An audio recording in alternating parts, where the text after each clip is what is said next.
Hey there, internet friends. Welcome to That D Plus Show. Class is in session for the only show from that nerdy site that lets you know what kind of quality to expect right from the name. I'm your host, Trevor Starkey, and each week we dive into a different Disney Plus offering and discuss its history, how it holds up today, and our general impressions. If you like the show, we'd love it if you like, subscribe, rate, review, share the podcast with your friends, all that fun stuff. Joining me today, we have Cameron Abbott. How you doing, Cameron? Casita, help me out. Drawers, floors, doors. Excellent. It's yeah. We Hey, what's up? were talking all about Encanto today. That's one of my favorite scenes, by the way. If you could not she does tell, the kind of the The opening pose family on the floors. madrigal. Yeah, Yeah, the pose on the floors is iconic. Mary Bell is iconic. yeah. I would say like like just throughout the movie, like the animation and movement and facial expressions of all the characters, it like feels like a step above what I'm used to. And you know, Disney obviously been doing many a great thing for many years, but like like especially on like rewatches where like I know like what else is going on, so I focus on certain details and certain elements, and I'm like, wow, like just everybody feels so fun and fluid and engaging. But yes, we're gonna be talking all about Encanto today. Yeah, my question is, when did Disney get better than Pixar at 3D animation, man? I don't know if they like. I mean, I think they're both sharing a ton of resources, and I think that I think it largely like they're both going to kind of have like their ebbs and flows at this point. Yeah, I was mostly just saying this one's really good at the end. Yeah, no, and it's. I mean, but I mean, I think there's an element of a grain of truth to that, in that Pixar's stock maybe has dipped a little bit as they've maybe put in an over reliance on sequels and stuff, which they of course were like so far from in their early years, and they're like in the grand glorious heyday of Pixar. And Disney, apart from like Frozen 2, has been telling like different stories kind of with each of their recent entries and stuff. So different environments, different different locales. Mhm. Like half of Pixar's movies take place in like Radiator Springs. So so why did we pick Encanto? Largely because we like when we sat down a couple days ago to record the first part of our Game of the Year podcast coming up. We had like a big long conversation about Encanto prior to that, where me, Cam, and Logan were all talking about the movie, and pros and cons of it. And I was like, well, we haven't picked a D plus show for this week, so let's just do that. Logan was unable to join us for this, but Cameron and I will have, I'm sure, plenty of thoughts on the film. And of course, it kind of, I had seen it back when it originally came out in theaters, but it blew up over the last week or so because it came to Disney Plus on like Christmas Eve, Christmas Day kind of time, and everybody's it's in the trivia, but like the Pressure song and We Don't Talk About Bruno like climbing the Billboard charts, because everybody's enjoying those jams. I almost did a two-part of like, it was my wedding day. It was our wedding day. Mm-hmm. Was in the cloud in the sky. No clouds allowed. Am I telling the story? Are you sorry, mi vida? Go on. So good. Yeah. So good. Originally released in theaters back November 24th, 2021, which like seeing that and then realizing that it was only like theatrically exclusive for a month before they brought it to Disney Plus. I was like, wow, like Disney really just kind of like bouncing off of a lot, because I was like, a lot of theirs obviously in the pandemic era have been very like either they stay like they're only in theaters for a while, or like Raya and the Last Dragon, for example, was in theaters for like a good, I think a full 3-month time window before it finally came to Disney Plus and stuff. So yeah, interesting to see this one pop up so quickly. I think this might be the new way that they do things. Yeah, I mean it's definitely, a lot of the studios have been like experimenting with this. Obviously, Warner Brothers this whole year, or this last year, now that we're in 2022, all of 2021, they released things day and date on HBO Max. and gave like HBO Max um a month you could watch it on HBO Max before it would like leave the app and then like eventually come back. But then there have been others where it's like, okay, it'll get a theatrical run, but instead of the typical 90-day window, they're going to shrink it down to like a 45-day window. And yeah, Disney seems to be, well, Disney played with that element. They played with like, hey, we're just going to forego, like Luca didn't come to theaters. I mean, the last couple Pixar movies really, like, because Soul was the same way. Soul went straight to Disney Plus last year, so or a That year. might have helped it. Yeah. I don't know how well Soul would have done in theaters, which is sad because it's really, really good. Yeah. But that's a movie that's actually like we made fun of Pixar, but Soul went out there. They got weird with Soul. Yeah. And like I loved it. I thought it was great because of that. But like I can tell like some people would not have that reaction to it. Yeah. I mean, I really enjoyed Onward too, as Onward was one of the last movies I saw in theaters before everything shut down as well. But also like I get why Onward didn't, resonate with a ton of people. So it's very much like, some things hit, some things don't. I mean, again, Pixar also had Coco a couple years ago, and that was, another real gem. So, anyway, yeah. So yeah, originally released November 24th, 2021. Other releases of the time: Red Notice released on November 5th, as did Eternals. We had Tick Tick Boom came out November 10th. Ghostbusters Afterlife came out November 19th, as did King Richard. The House of Gucci came out on November 24th, and Resident Evil Welcome to Raccoon City also came out November 24th. Good God, I forgot the movie came out. Yeah, and I'm just realizing I normally do like a little bit of a birth on like both the before and after, and realizing nope, I just only looked at November this time around. So also we also had Spider-Man No Way Home came out in December, so we'll throw that into the list as well. And Sing 2, sure. Runtime of 1 hour and 42 minutes in the Walt Disney Animation Studios timeline of things, i.e. the non-Pixar.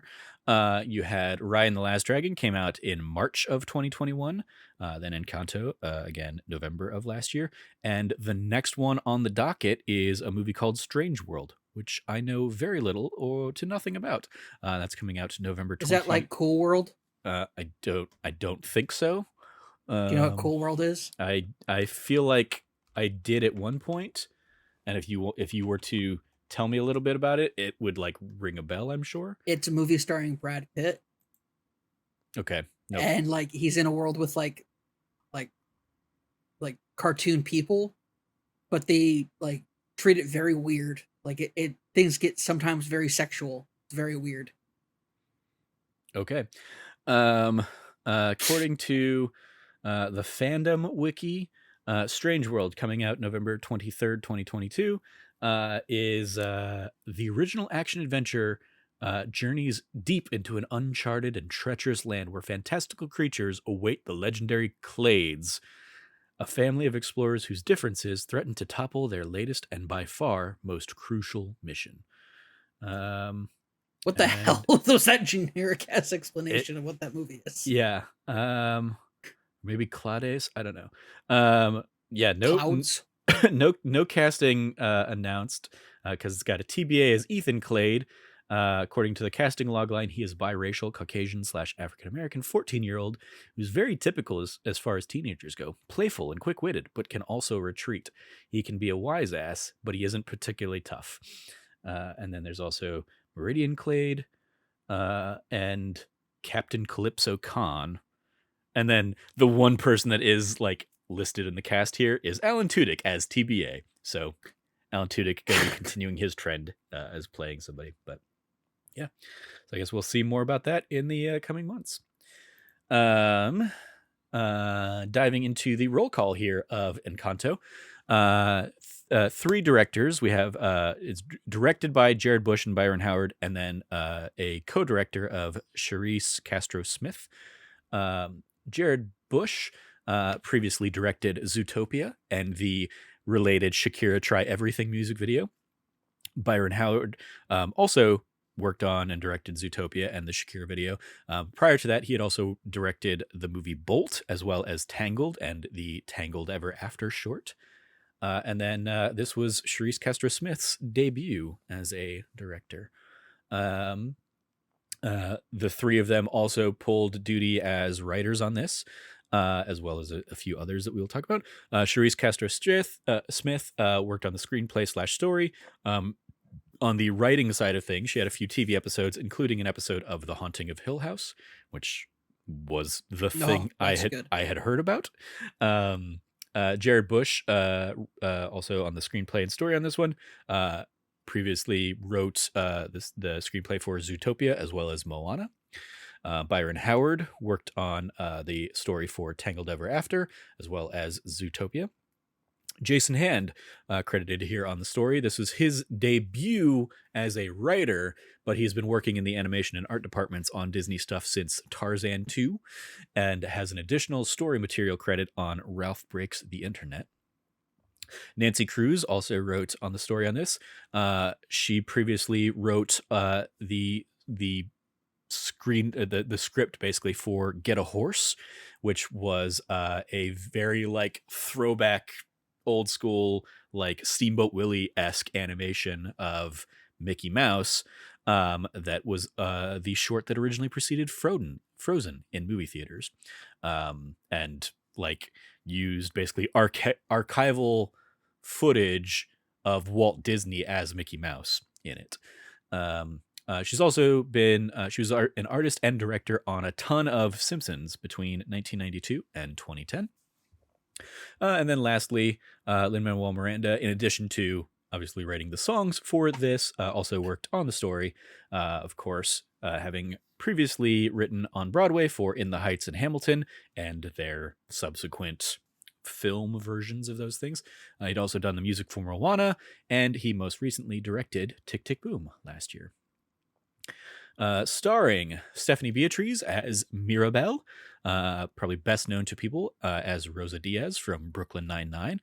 She also is in the Lego Movie 2, the second part, as well as the film adaptation of In the Heights from last year. Maria Cecilia Botero played Abuela Alma. So I will say, in doing kind of the research for this particular film, a lot of these performers haven't done a ton in the way of like American television stuff, but I did want to honor them, so I pulled in a lot of their, I pulled in their per IMDb, like their most notable credits. So she worked on a show called Nuevo Rico, Nuevo Pobre, as well as La Bruja and Her Mother's Killer. John Leguizamo playing Tio Bruno, of course, Uncle Bruno, of course, Luigi Mario in Super Mario Brothers. She was also Tybalt in Romeo and Juliet, which I, for some reason, in the notes wrote as Romeo and Tybalt. He was in the movie of Spawn, Moulin Rouge, and of course, he was Sid the Sloth in the Ice Age series. Mauro Castillo playing Felix, Tio Felix, is primarily a composer by trade, a Colombian composer, I believe. But he has had a little bit of TV work here and there, but it was like, smatterings of episodes or something like that. So Jessica Darrow playing Luisa, aka the Brawny sister. She is in Grand Theft Auto Online as a character called Mimi. It was her first credit on IMDb. It was like GTA 5, Mimi. I was like, who's Mimi from GTA 5? It's like, no, it's an online GTA Online specific character, but she's in that. She's also in the films Feast of the Seven Fishes and Following Hannah Stone. Angie Cepeda playing Julieta, aka Mirabelle's mother. She was in Love in the Time of Cholera, Heleno, A Night in Old Mexico, Wild Horses. She had a small recurring role on Jane the Virgin, and she is slated to be in the upcoming Halo series. Carolina Gaitan playing Tia Pepa, was in Narcos. She's in El Final de Paraíso and Cordova, un general llamado Rojo. Diane Guerrero playing Isabella. aka the beautiful golden child sister. She was in Emoticon, a movie, not the Emoji Movie, but a movie called Emoticon. She's also in the series Orange is the New Black. She also had a run in Jane the Virgin, and most recently, she has been in the series Doom Patrol. Wilmer Valderrama playing Mirabel's father, Agustin. Of course, as Fez from That 70s Show. He's also in From Dusk Till Dawn, the series, long-running stint on NCIS, and he was also in the aforementioned Onward from Pixar. Renzi Feliz playing Camilo, sorry, the shape-shifting cousin. He was in the MTV Teen Wolf. He was also in the series Runaways and American Horror Stories. Ravi Cabot-Conyers playing Antonio.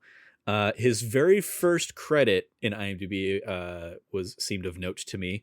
He was in the Dave Chappelle episode of SNL in 2016, which was basically the episode right after it got announced that Trump had won. He also has had a few little appearances in, I believe these are all shows, maybe movies, I don't know. But The Resident, Justine, and #BlackAF. Adasa playing Dolores. She is primarily a Colombian singer who has collaborated with artists like Snoop Dogg, Pitbull, Missy Elliott, Flo Rida, and others. Maluma playing the hunky Mariano. Is primarily a pop, reggaeton, and Latin trap singer who has collaborated with Black Eyed Peas, Shakira, Jason Derulo, Ricky Martin, and Jennifer Lopez. And then Olga Merediz plays the singing voice of Abuela Alma. She was also Abuela Claudia in the original cast of In the Heights on Broadway, which she was nominated for a Tony for. She also plays Rosa Diaz's mother in the Brooklyn Nine-Nine series. She was also in Orange is the New Black, and she reprised the role as Abuela Claudia in last year's In the Heights film. And then lastly, as I alluded to earlier, Alan Tudyk plays the voice of the toucan that shows up and asks if he and his friends can come party when Antonio gets his gift. Alan Tudyk, of course, from A Knight's Tale, Firefly, iRobot, Rogue One, and a ton of recent Disney projects, including Frozen and the Wreck-It Ralph movies. And he's like Hey, and Moana. He was, I believe, the voice of Iago in the live-action Aladdin. Mm-hmm. He's just kind of become one of their go-to like voice people. Trivia. The word Encanto comes from Spanish and means charm, spell, or enchantment. It is both used as a way to tell a magic incantation and as an adjective for sweetheart. Bruno was originally named Oscar, but his name was changed to better fit the song lyrics. We don't talk about Bruno, no. Most of the Latin voices are from Colombian-born or Colombian descent actors. Set in Colombia, the film contains several nods and themes of magical realism, a literary genre using magical elements in ordinary settings, typical of the works by Colombian writer Gabriel Garcia Marquez. An example is in the trailer, as well as, of course, in the film itself, where the fairy dust sparks in the Disney logo is changed into yellow butterflies, and a recurring yellow butterflies being a recurring theme of Marquez's 1967 novel, 100 Years of Solitude. Each magical member of the Madrigal family has a recurring symbol on their clothes that represent their gifts. Julietta's apron has images of plants, and in the pockets, hands holding plants, representing her healing powers through her recipes. Pepa wears sun-shaped earrings, and her dress has many suns on it, symbolizing her weather-related powers. Bruno has hourglasses on his poncho, mirroring his ability to see through the sands of time. Isabella's dress is covered in flowers, of course, tying directly to her plant powers. Luisa's skirt has free weights on the bottom, an obvious allusion to her super strength. Dolores' colors are covered with sound waves, a clear reflection of her super hearing. Camilo's poncho has chameleons on it, alluding to both his name and his shape-shifting abilities. Antonio's vest has animals sewn onto it, echoing his ability to understand and communicate with animals. And Mirabelle is shown with a decorative yellow butterfly sewed on her right shoulder as a symbol. Actually, I think the on her right shoulder, I think it's actually a pink one, so I think this trivia is a little wrong. but she has butterflies sewn all over her outfit, actually, as a symbol of the house or family. Um, Maria Cecilia Botero, aka Abuela Alma, Maro Castillo, Felix, Angie Cepeda, Julieta, and Carolina Gaitan, Pepa, and Maluma Mariano all reprised their roles in the Spanish language dub of the film. Cepeda also dubs herself in Italian. Fueled by the holiday release on Disney Plus, as I alluded to earlier, We Don't Talk About Bruno debuted on the Billboard Hot 100 at number 50 for this week. And Surface Pressure was shortly behind it at number 54. The soundtrack itself jumped from 110 the prior week on the Billboard Top 200 all the way up to number 7. And then lastly, there's just a fun little one for those, looking for Easter eggs in the background stuff. During Dolores's verse in We Don't Talk About Bruno, you can see a silhouette of Bruno kind of moving around the house and up on the second landing, and kind of bopping his head to the music, as everybody insists on not talking about Bruno. So what do we think of Encanto? Cameron, I've talked for quite a bit there. So kick it off. Tell me what you think of this movie. I love Encanto. Encanto is one of my favorite films I've seen in a very long time. There's very few films that I'd say it's my favorite Disney / Pixar film since Coco. There's something about this film that does so much to make you feel familiar with the family, the characters, despite the fact that, for example, and I think it's interesting. I come from a very large family. I have 4 siblings. They're all married. They all have kids. So I have this big bustling family that, whenever we were luckily all in one place for the holidays this year for the first time in since even before the pandemic. It was just great being with everybody and seeing everyone and enjoying our time with each other. But it also brings back old family dynamics. I have a little sister who doesn't live in the state anymore. And so when she comes back, part of us always falls back into some old dynamics. And there was one night where we all sitting around my parents' table, just the siblings, and their spouses, or in my case, just by myself. And actually my sister by herself as well. Her husband was out of town, was doing some business stuff for his work. And so we were all just sitting around this table. There were no kids, no grandkids.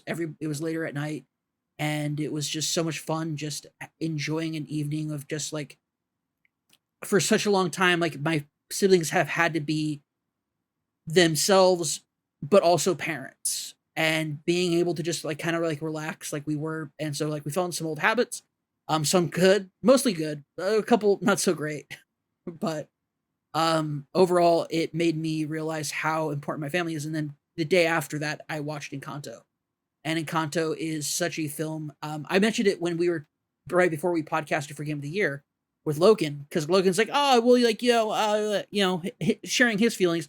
And I said, Logan, where do you fall on, how many siblings you have? And he told me, and I was like, where do you fall on that? And he goes, and I was like, oh, so you're Maribel. Okay, that makes sense. Which I'm sad he's not here, because I was gonna kind of dig in on him, saying oh, I didn't actually have anything. I just wanted to bug you about it. There's something really great about, there's so many layers to this film. On the top layer, it's just a great family film, period. It's about a family finding its way to through the generations and dealing with generational gap issues. Especially in a very hereditary culture that you find in Hispanic cultures, and particularly in Colombia. My experience with Colombian culture comes from my old boss's mother-in-law, who I worked very closely with when I worked at the business, would just tell me all about Colombian culture, feed me Colombian food, which, by the way, the food is bomb. It is so good. Colombian food is so good. I'm not a big fan of soups. or sopas. I'm not a big fan of those too much. Just because like you never know what's gone in them. Uh, but like there's quite a few sopas that I pass on eating. But when it comes to like other foods, Colombian food is just banging. And culture, like music, this does such a great job of infusing a lot of just like great music and cultural aspects about Colombia that are just wonderful. Colombia is a country that's had a very hard past, and they're like it was interesting seeing kind of that reflected in this film. Even like this film it takes place in a very rural place in Colombia, almost isolated, and it's interesting to see kind of like I mean, like it is very isolated. Like the walls come up around their basically their Encanto. Their Encanto, yeah. There's something so special about like they even touch on like they touch on a little bit in very vague ways about like some strife in the past and like dealing with tragedy. And there's so much that I've watched this film 4 times already. I'd seen it twice when we talked the other day, and I've seen it twice since then. And by seeing it, I mean I mostly skip through and watch the songs. Fair. It's so good. For me. It's been I throw it on while I'm doing something else, but I pay attention for the songs. So yeah. The quote I threw up at the beginning is a quote early on in the movie, but it's one of my favorite quotes because it's showing off like the casita and how special it is. But what I love about it is, one, it's the animation. The animation's just fantastic in this film. It's out of this world, great, phenomenal on so many levels. They do so many great things with it. But one of the things I loved was the way that casita like moved. It moved like it was made out of magic, like almost like the way that so when she does her like, I'm like the drawers, she like poses, the drawers do something, then she shoots over to another scene. This film does such a great job of being like, hey, you know how kind of in the past we've played with when people are singing, they kind of like go into their own world. Well, what if throughout the entire movie, everybody was always in their own world anyway? And it's just fantastic in the way that they play with it and the way that they play with scenery, and the way that casita kind of like, it's like, oh, it makes sense that they can do all of this here because it's the casita. The casita is magic. So like a hole popping up in the middle of the thing to drop Mary Bell down to like a bottom floor or whatever, and everybody's there. Like, it's like, is that like part of it or is it just part of the song and the music? And it's like, it doesn't matter. It's Encanto. It's magic. It's just, we're here and having a great time. And there's something so wonderful about the way that they deal with that and the way they blend in, just, and I think no song does it better than, We Don't Talk About Bruno, which is so fun because that song is about somebody that the family has not seen in 12 years, more than a decade. I wouldn't say it's that long because I mean, like it's established he left at Maribel's like door ceremony thing. Well, how old are they when they do that again? I mean, I don't think it's been more than 10 years is all I would say in that. I would say it is. Maribel is quite young at that moment, like in that. I mean, yeah, and Antonio is young here, but I would also say like Maribel is still young.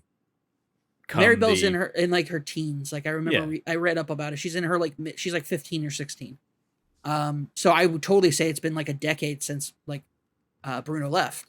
But it's like when people aren't around, you like there's characterizations about you that remain that when your family brings you up, or in this case, when your family specifically doesn't bring you up. We don't talk about Bruno. Like it's such a fun throwaway line. There's my uncle Bruno, my tio Bruno. We don't talk about Bruno, and like they leave it at that. Yeah. And then it pops up. Mirabelle is 15. So yeah, I would say it's been like a decade. Probably she was like 5 or 6 when she goes through that. I mean, I get the impression that is more like 8 to 10 is how old Antonio is, but okay, maybe not. But I'm not seeing I'm not seeing a firm age for him. Sure.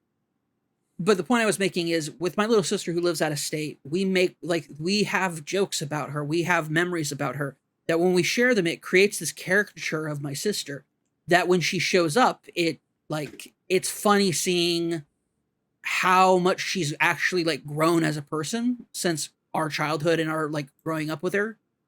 She is like a like incredible professional woman who is a mother and awesome, like just handles everything with incredible grace and humility. And it's hard, like, and it's funny thinking of the characterizations we do about her, which is we characterize her as being, you know, very naive to the point of like, not unintelligent, but definitely like not as sharp. Growing up, she said some stuff that like we made jokes about her being blonde. Even though pretty much almost everybody in my family is a brunette. We made jokes about that about her, but she is brilliant. She's incredibly brilliant. She spent years in the medical billing industry before recently leaving it, and is just an awesome and brilliant woman. And it's so fun to kind of like, and so seeing this movie made me realize like, oh, we do that. Like in my family, like my siblings said that I like when I'm like, oh, well, who am I in this film? Because when you're from a big family and you see a movie like this, it's easy to see yourself in this movie. And my family told me that I was like Bruno. And so when I watched the movie, I was like, okay, what aspects of this are like linking up here? And they kind of went into it a little bit. And it's like, people like the idea that you're an outcast or you're different and you're on the outside of your family, but in reality, you're always part of it and you're always there and you're always, loved and welcomed and embraced by it. Which is true. Like that this was a movie that kind of like warmed my heart at that, and thinking about relationships with my siblings and my parents.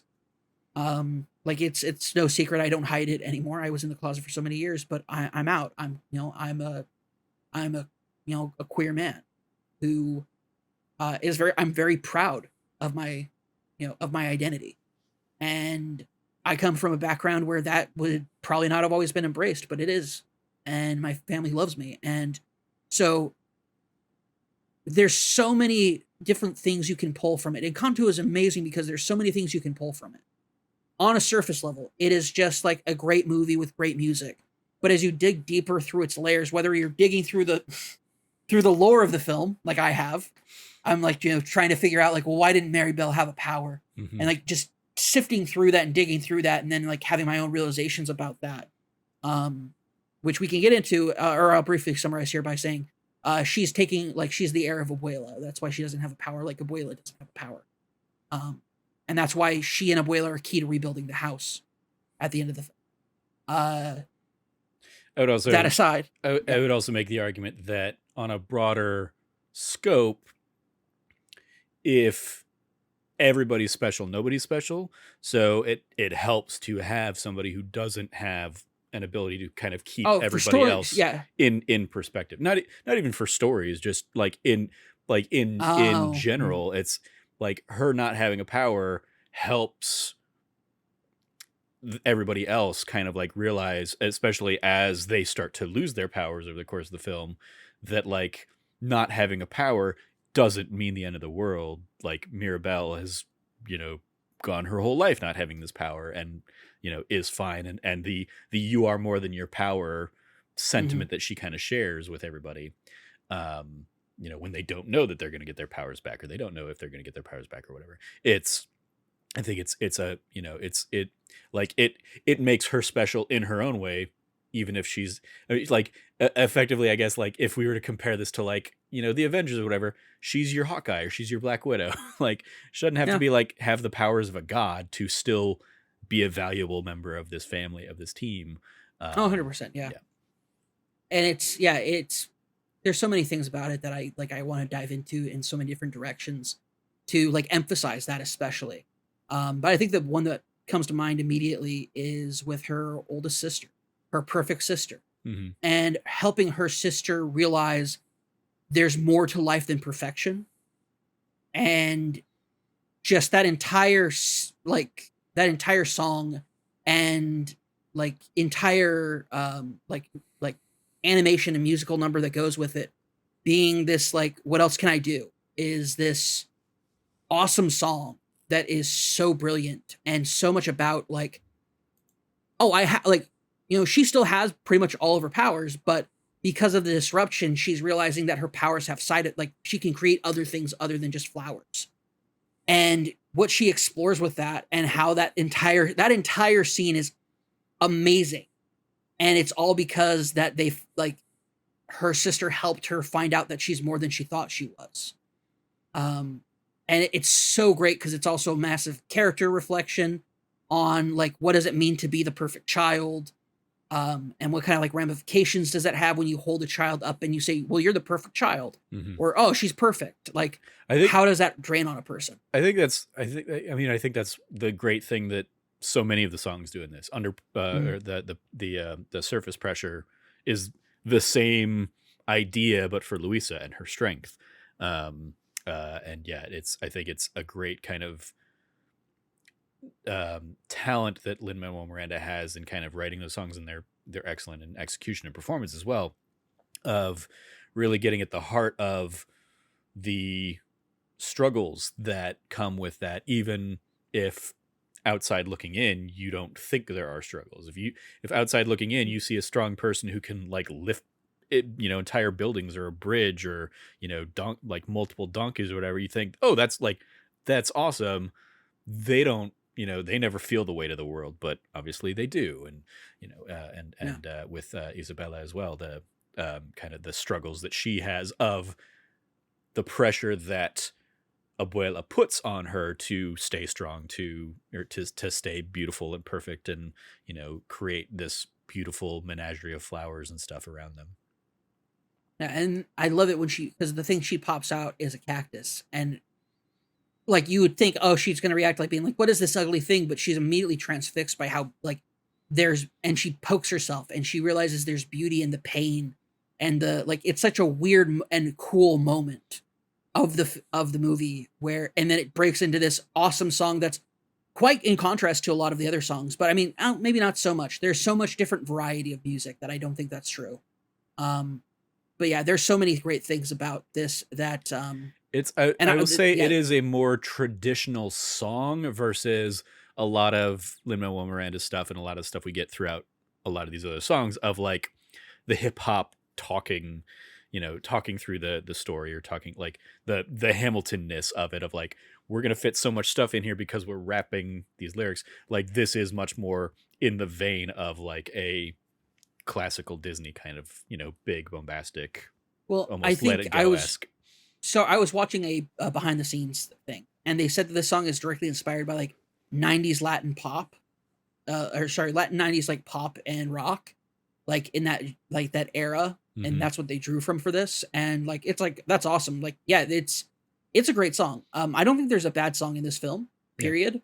Yeah. And there's such a variety of it. But I think I think we have to talk about the standout, which is, we don't talk about Bruno, which is, of course, you mentioned climbing the charts. But something I wanted to say about it is it's a technical accomplishment that every time I listen to it, especially the end, I'm blown away by it, because it is like, when you've done theater like we have, you are no stranger to these multi-choral like pieces where you're each performing a part of it.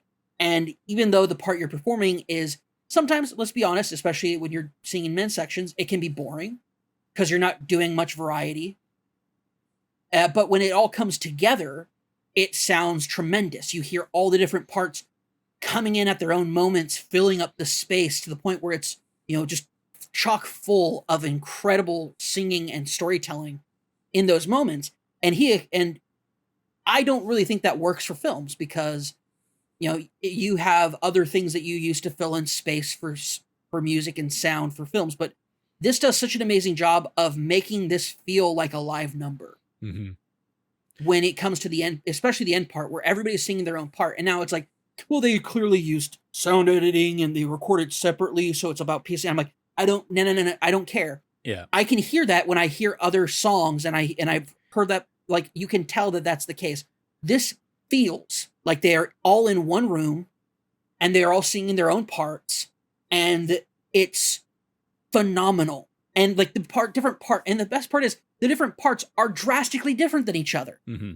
It's very much the like, in a big Broadway musical, it's the end of Act One number where all of the themes that have been introduced are kind of coming back. It's One Day More at the end of Act One of Les Mis, Mhm. or Nonstop at the end of Act One of Hamilton. It's all of these different like themes, except in this case, it's all of the different themes that were introduced throughout the rest of We Don't Talk About Bruno's song. Mhm. But yeah, everybody, while the beat stays the same, everybody approaches that beat differently, and with a different tempo and pacing, and so you get kind of that beauty of like somebody kind of singing somebody singing the standard like We Don't Talk About Bruno through line, but then you also have like Dolores kind of singing her bit kind of underneath in the background, and Camilo saying his bit of 7-foot frame with rats in his on his back or whatever, and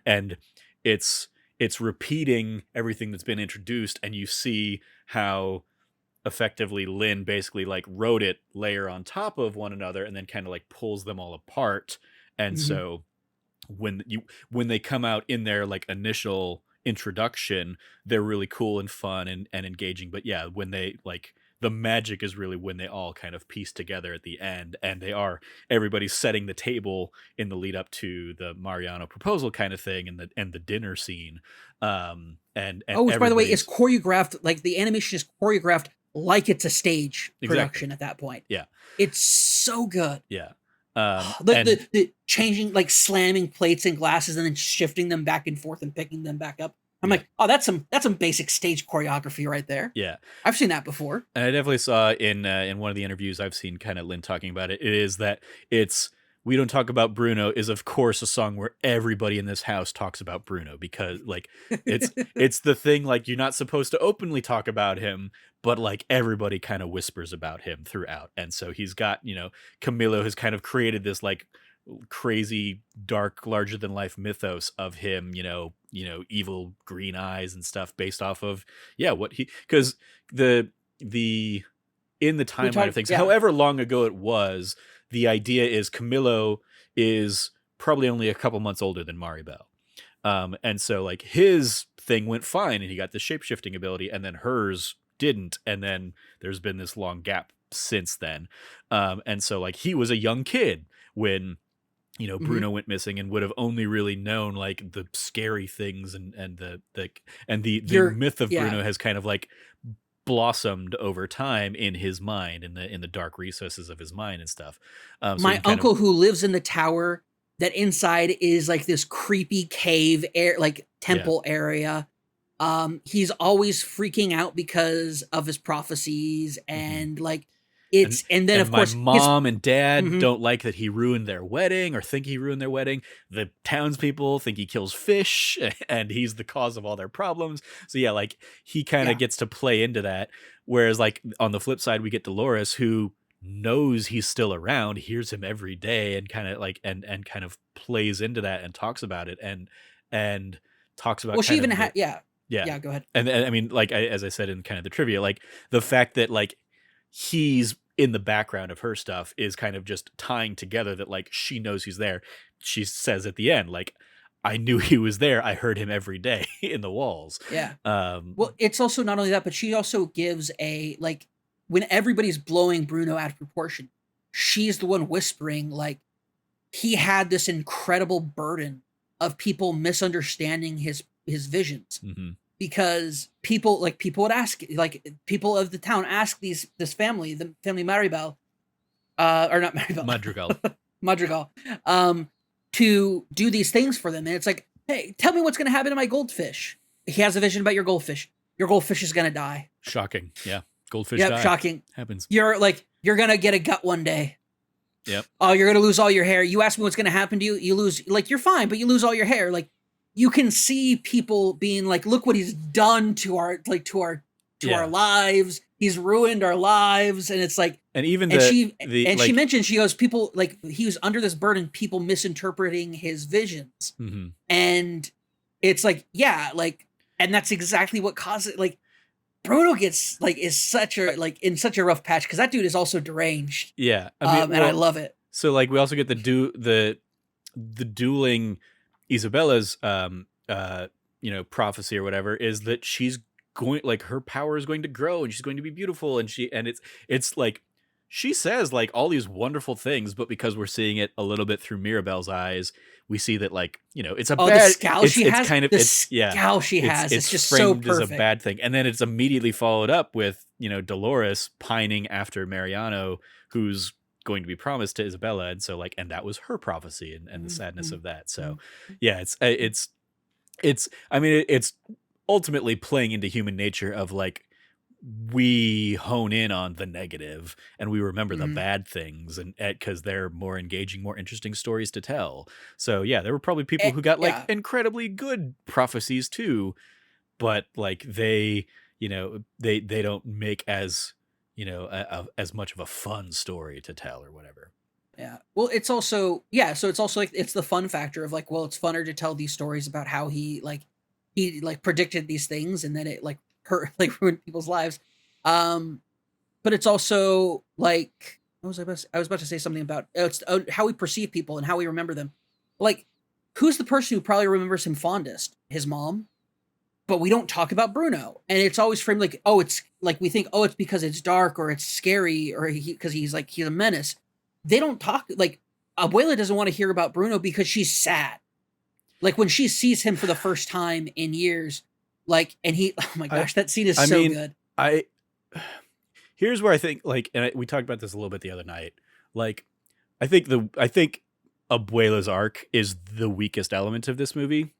because I would buy what you just said, except for the fact that, like, we have like, not 10 minutes before that sequence, she talks about, like, Bruno left his family, Bruno abandoned his family. She talks about Bruno with malice and with disdain and not with sadness. Like, she's mad about Bruno in the same way she's mad about Maribel, because she has become over reliant on this power and on the magic, and maybe this sense of status that it has, like, brought among the family.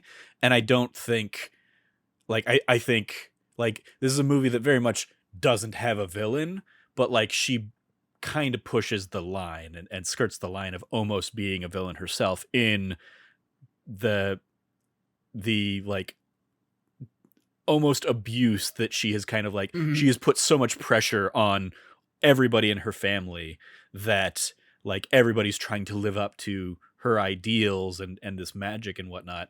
And ultimately, yes, that, like, her she is coming from a place of pain because of, the loss of her husband all those years ago, but she doesn't, like, she Well, she I think that yeah. anger comes from pain. It comes from like, because there's nothing more like at the end of the day, there's nothing more important than family. And Abuela's conflict in her arc is overcoming that the scariness and loss of power and authority, Hmm. which is what the magic offers the family madrigal. In her like from her perspective, and of course, her perspective of it is we have this power, we owe it to our community to help everyone. So like it's not necessarily like a like it's a whole thing. I think that they do such a great job of skirting the line around villainy when it comes to Abuela Yeah. I because she mean, is the source of the conflict. she loses sight of that, and Mhm, like, when Maribel doesn't get her powers, like, Maribel has grown up being lesser in her eyes because she doesn't have powers, mhm. even though Abuela herself, as you kind of touched on, also doesn't have Doesn't have powers. powers. She doesn't have any powers. Yeah. But also like out of but I think also partly because she doesn't have powers. How do you get by in Family Madrigal when you don't have powers? Well, you rely on the house. Hmm. You rely on the casita. The casita responds to Abuela. Oh my gosh, and it's so funny because you find out, well, why are the cracks disappearing? Because Bruno's filling them in Hmm. and fixing them. Even though and I love that note of his character because even though he's quote unquote gone, he's still doing everything he can to help the family as much as he can. Yeah. And I like that's a part of it that I like a part of his story arc that I love. Granted, he's not alone in that. Pedro also. Yes. I used to say The my one real who, gift was the my third actual one, gift was acting. yeah, the third one who makes the Jorge. speckle. Yeah. Jorge makes the speckle. I love that because it's just like it's like oh yeah he's and then it's of course he's like do you want to watch something I can put something on You want to watch a sports? He's putting over the Game show, rats. telenovela. Yeah. Oh, she doesn't know that she's his aunt because she has amnesia. Mm-hmm. He is definitely a little bit deranged in his isolation. Absolutely. It's because of the point where he doesn't think it's weird that he shares his toothbrush with rats. Yeah. It's great. I love it. It's so good. But yeah, like Bruno, like, so when I think of it, like, she like lashes out and she's like, Bruno left this family. As somebody who's kind of been on that side of things, it's like the people lash out like that because they're hurt. Because, you know, he left without saying anything. And also, like, you know, she also blames Maribel for Bruno leaving. Mm-hmm. And so it's like, it's funny because Bruno and Maribel bond deeply in such a short period of time as kind of like the quote unquote outcasts of the family. Yeah. And like Maribel realizes that even without his power, he's still been helping the family. Like, there's so many like I said, there's so many layers and levels to this movie that like you can just dig through and find so much out of it. I really think it's a modern Disney classic. I can't speak highly enough of it, but we don't talk about Bruno is quintessentially a ideal song that you want for any musical, in whether it's film or stage, and it's done so perfectly. The combination of directing, animation, music, and how they actually put it together that it makes that song feel like it's live in front of you. It's also is tremendous. It happens throughout a lot of the songs in this, and I think there's an element of like the way this movie is shot. Obviously, it's animation, so like you can put the camera angles wherever, but the fact that they do so much, like kind of moving the camera angle on its side, especially in those kind of the almost the tango number that kicks off with, really, like they play around with angles, and it's just a different, instead of, you know, a straight on kind of normal thing that we're used to. You get this a lot with Maribel singing the Family Madrigal song as well. Like it almost puts the audience off kilter as well, to like kind of, so you're not in We Don't Talk About Bruno. It's an unsettling kind of vibe of like, you like almost like you know, like you're teetering back and forth. Exactly, teetering back and forth, you know, rocking on a ship or something. And so there's like this sense of unease to it. Whereas in earlier in Family Madrigal, it's like, you know, it's a much more kind of fast paced and joyous, and you're kind of like following Maribel along for the ride, and the camera you're bouncing around town as she's bouncing around town and talking to all these people and telling, you know, all these parts of the story, and there's like an energy to the camera work in the movie. I think that is really, it's like I found myself thinking about that specifically and thinking like, I don't think I've seen a Disney thing that has been shot in this way. I don't think I've ever seen an animated anything, like 3D animated anything shot in this way. It's a brilliant perspective. What they do with Family Madrigal especially is they play so much with perception, to the point, the line that I said is part of that song. They skew with perception immensely in just three quick, like back-to-back scenes that take place over that entire line. They play with so much, because it's like the drawers take you from Maribel. All of a sudden you're in the courtyard with the floors, and then she says doors and she's up there, and it's zoomed out from her, and you see all the doors of Family Madrigal. And then it goes right back into her, and it's like it has this pace and this energy that, like you said, it just keeps it going, and it bounces around town with her. It's fantastic. Same with I would say Surface Pressure is another one that, like, you like when in the same song you're bouncing between, like, you know, the Titanic and Hercules fighting Cerberus, and you know, the Atlas kind of vibe and stuff. Like they really play also with clouds, the clouds and the unicorn donkeys, and just like when she's just like, and she's like dreaming of like what it's like not to have any pressure, and you feel this openness all of a sudden where the rest of it was like constrained and tight all in on her. Like you feel the pressure, and then all of a sudden it's like open air. You can feel the relief. So good, and so well casted. Everybody's so fantastic in it. John Leguizamo, I was not expecting. I'm like, I don't know how he's gonna sing, because he has like such a unique voice, but he does phenomenal in like the little bits that he has. Yeah, it's great. I mean, he very much, especially in the like at the end, he kind of has that like that Lin-Manuel Miranda of like Mhm. he's not singing so much as he's rapping it out kind of vibe I to thought it. it was Lin-Manuel Miranda who did the voice actually originally. Mm, When I first heard it, I was like, "Is that Lin-Manuel?" They'd be like, "Yeah, John Leguizamo, don't worry about the singing, I got this," and yeah, like does no, it for him. And then it's like, no. And I saw behind the scenes thing, and I saw they specifically showed John Leguizamo finishing his piece as a rap with Lin on like Zoom with them, and like just being excited about it. It's like, man, I don't think anybody ever asked John Leguizamo to rap or sing because he has such just an iconic speaking voice. hmm Um, like the man already has like a natural kind of like almost like a quarter lisp yeah. I when mean, he talks, I was gonna say and he sings a little bit in Moulin Rouge, where he plays he does. Toulouse-Lautrec. Except, and this is the thing, and you like It's this is the it's difference between you and me is I don't like Moulin Rouge, so that's fair. I mean, like he's also playing a very comedic character in there, so he's not singing yeah, to sound pretty or anything like that. true. Um, but yeah, it's you know, yeah, I thought he was fun in this. Also, when you Uh, find out Bruno's not 7 foot tall, he's yeah, Maribel's height. yeah. Again, like To a little kid, Camilla, he's yeah, he was a giant and giant. yeah, Yeah, yeah, he was scary. Camille's like pretty much taller than.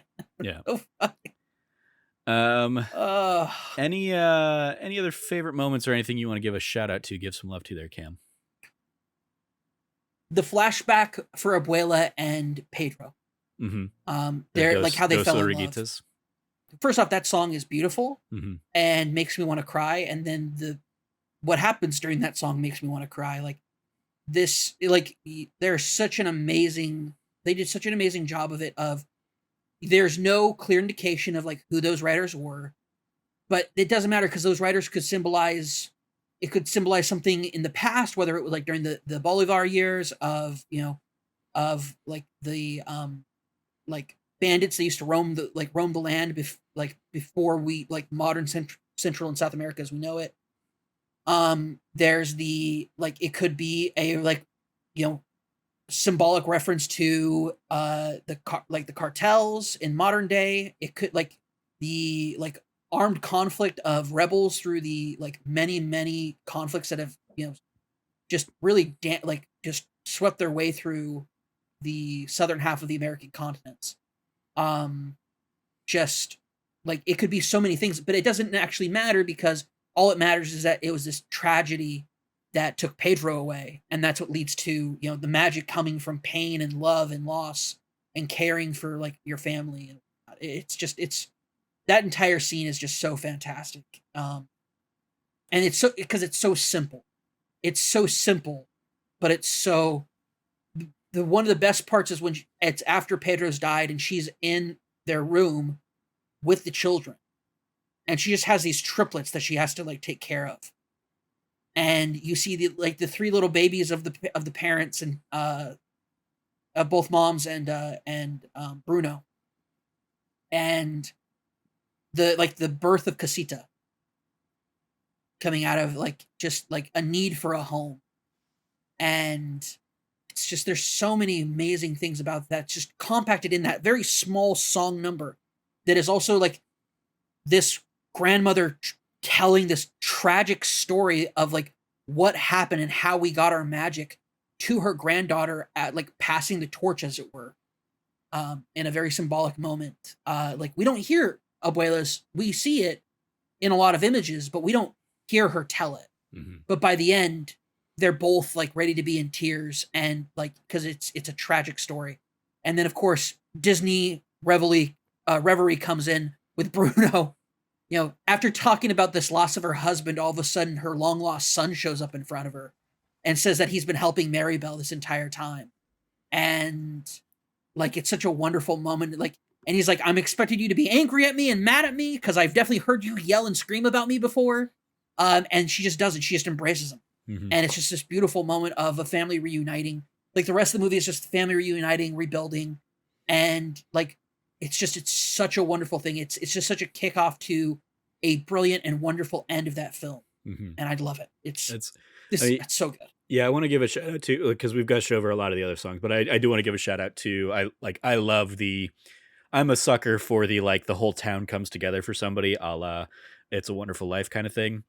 So when Yeah. the whole town comes together and for the all of you number at Mhm. the end, and it's about, you know, everybody rebuilding the casita, not relying on their gifts, but working together to help this out, and then kind of just the end of it being like the everybody singing to Mary Bell as she goes to add the doorknob to the door, um, like the lines of everybody kind of everybody shining like stars, but stars don't shine, they burn, is I think like like that sticks with me when I think about this movie of there is a cost to that shining, and it can be a wonderful and a beautiful thing, but there it can also be painful and tough Mhm. and seeing through that is I think yeah, just a very beautiful number that I think gets lost among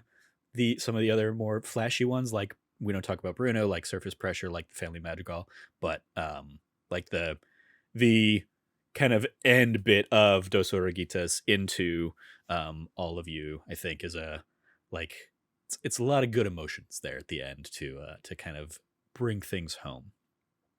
For me, another thing I want to mention is it's such a small part of the film, but it's Antonio being afraid of Mm. like what'll happen, like Hmm. what's the ceremony like, what am I doing?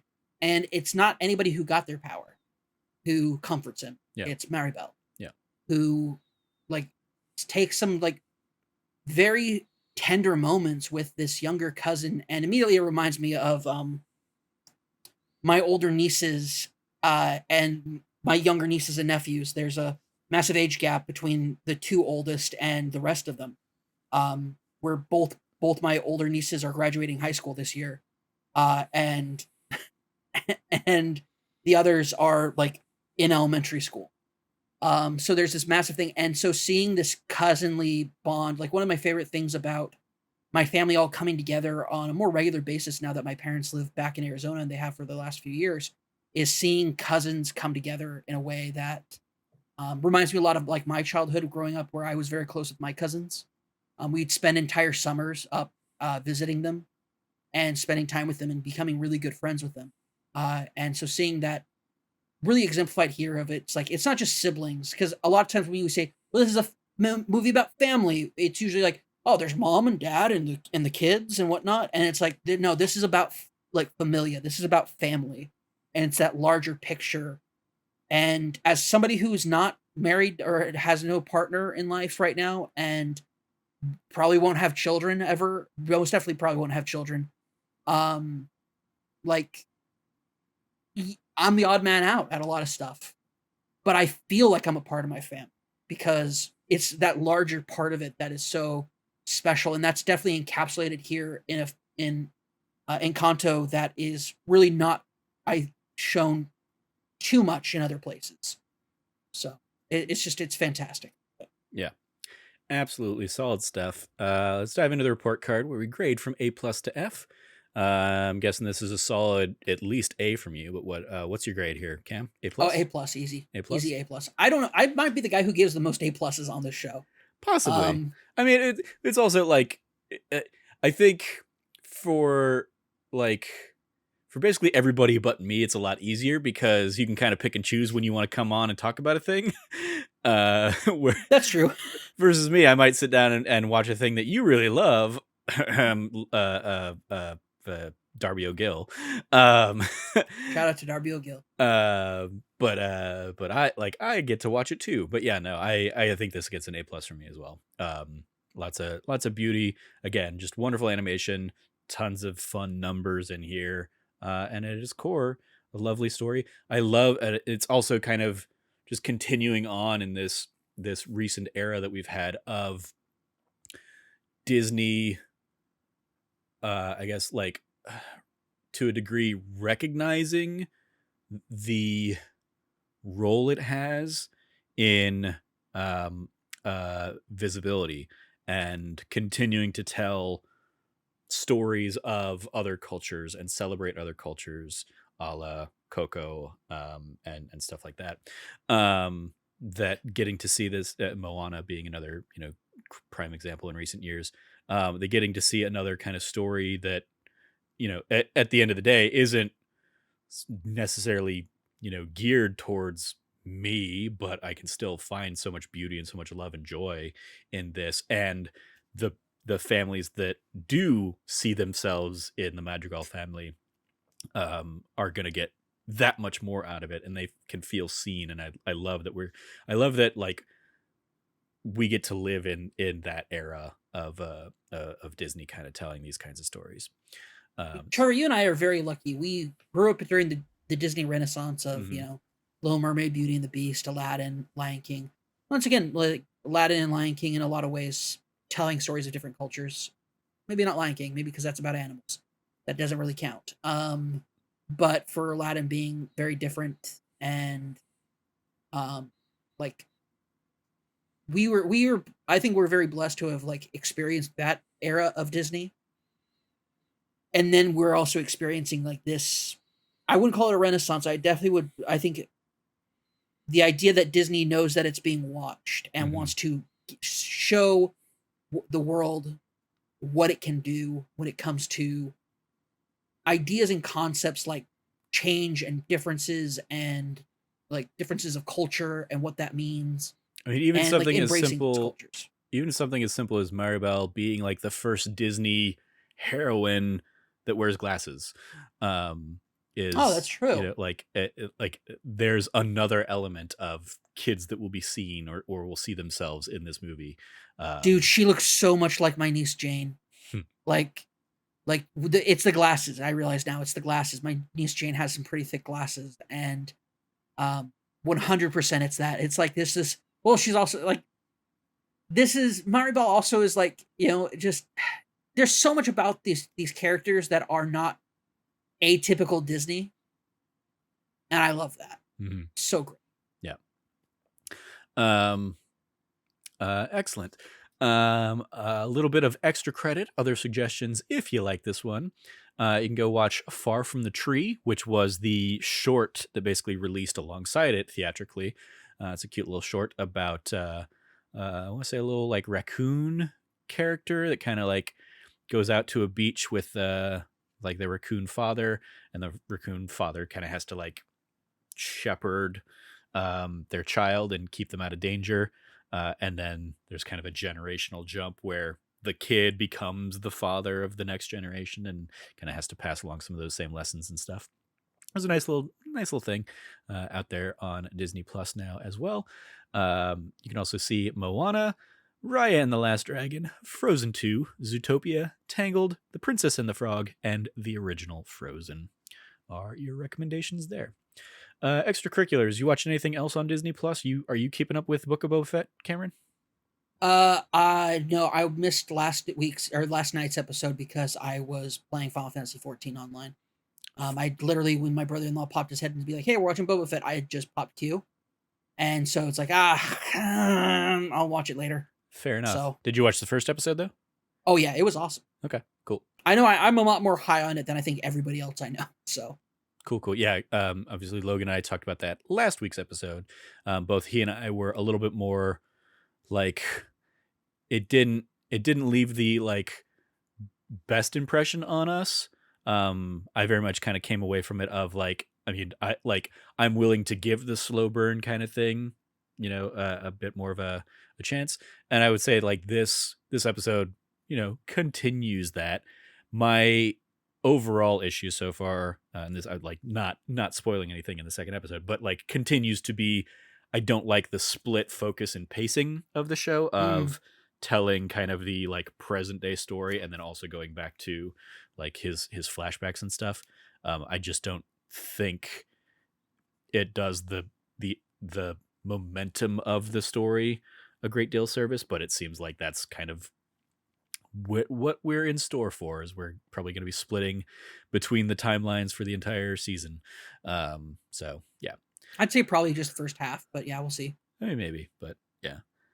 I guess it'll turn into like, because we touched on it last week. It's like it's basically a 5-year gap in time between Mm. Return of the Jedi and Mandalorian stuff. So like how much of that 5-year gap are we going to see of Boba with these Tuskens and, whatever his other adventures end up being. But Episode still. at one ends awesome when he like walks back into camp and like the leaders like hands him the water, Mhm. and it's like Boba. Yeah. Fit. Yeah. Nice. I think you'll really enjoy the second episode then as well. But anyway, I think that's pretty much it. That's it. I've pretty much been watching Encanto a few times and Book of Boba Fett when it comes out.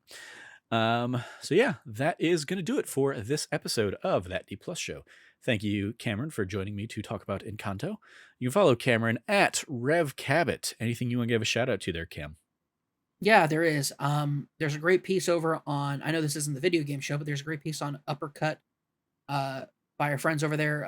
Particularly Moises Tavares wrote about his time with Ratchet and Clank, the most recent release that came out last year. And I did not I did not expect it to like warm my heart and tickle my fancy the way that it did, but it was a certainly great piece. Granted, I'm biased because he's my boy. But yeah, it's a fantastic piece. Please go check it out, Moises Tavares, and all of his other work. He's just such a fantastic writer, and it's always just such a treat to read anything that he's written. Cool. You can follow me at Trevor J. Starkey. I have a twofold shout out. One is you can go support our newest limited run series at youtube.com/thatnerdysite. It is That Bond Show with me and Logan we're going to go through every movie in the James Bond repertoire as a project Logan has wanted to do for quite a while. What is that, 26 films? 25 films, because we're only doing like the official 25 films, unless he tries to like rope me into whatever spin-offs and other things at the end. But no, don't. Currently, we only have the 25 films planned from Dr. No to No Time to Die. First episode. Only half of those films are good, Trevor. Oh, we peek behind the curtain. We have recorded so far up through what was this last one? You Only Live Twice, which is basically like the end of the original Connery run. And like I don't know what to expect really at all from the Roger Moore and Timothy Dalton eras. And there's also like the George Lazenby movie is the next one on our docket. But I remember the Pierce Brosnan ones, and I remember liking GoldenEye and seeing all of the other ones. And then same with, I would say, the Daniel Craig. I will look forward to when we get back to the Daniel Craig era of things, in 2 months' time or whatever, because I've seen, because half of those movies are good as well, and those are the half that I've seen. So I've not seen Quantum of Solace or Spectre. You haven't seen Quantum of Solace or Spectrum? Okay, those are both bad. Yeah, Quantum of Solace is filmed like absolute freaking garbage. Yeah. So anyway, look forward to that. That Bond Show, our episode of Dr. No went up this Monday to kind of kick things off and celebrate Logan's birthday as well. And then every Saturday, a new episode will go up until we get to No Time to Die, sometime in like, I don't know what that's going to be, like June or something. Basically, it's going to be half the year.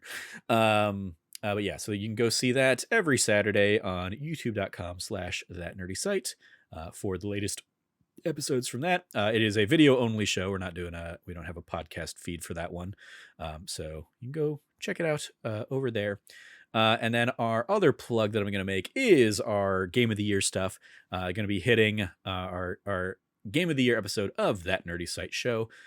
We've recorded half of it so far. We were sitting down recording the rest of it this weekend, and then that's going to go live for everybody this coming Monday. So stay tuned for that as well.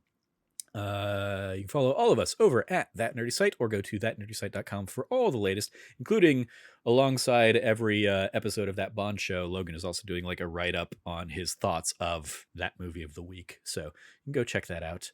We've got written stuff up on the website again because of that. So yeah, go check that out. Once again, if you liked what you heard, please rate, review, like, subscribe, share the podcast with your friends, all that fun stuff. If you're on YouTube, ring the notification bell so you get notified when those new Bond episodes go up. Thank you for joining us. As always, stay nerdy and be good to each other. Class dismissed.